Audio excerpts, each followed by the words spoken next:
ബന്ധപ്പെട്ട പ്രേക്ഷകരെ ഞാൻ ഇതിലേക്ക് നെല്ലിയാമ്പലത്തിലെ എരുമേലി ധർമ്മശാസ്ത്ര ക്ഷേത്രത്തിന് വേണ്ടിയിട്ട് കേരള സർക്കാരിൻ്റെ കിഫ്ബി ഫണ്ടിൽ നിന്നും ഒരു കോടി രൂപ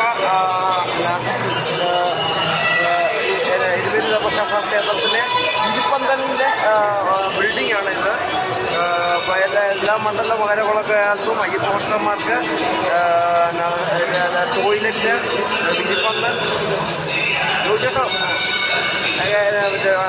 ഹാള് അങ്ങനെയൊക്കെയുള്ള വികസന പ്രവർത്തനങ്ങളുടെ ഭാഗമായി നിർമ്മിച്ച ബിൽഡിംഗാണ്. അപ്പം VN വാസവൻ മന്ത്രിയാണ് ഇത് ഉദ്ഘാടനം ചെയ്യാൻ പറ്റുന്നത്. 2026 മാർച്ച് 2-ാം തീയതി തിങ്കളാഴ്ച മേയർക്ക് സ്വാഗതം. അത് എരുമേലി ധർമ്മശാസ്ത്ര ക്ഷേത്രത്തിൻ്റെ പുറകുവശമാണ് ഇത് ബിൽഡിംഗ് സ്ഥിതി ചെയ്യുന്നത്. തിരുപ്പന്തൽ മേയർക്ക് സ്വാഗതം ചെയ്യുന്നു. ക്ഷണിക്കും. ഇത് സാമൂഹിക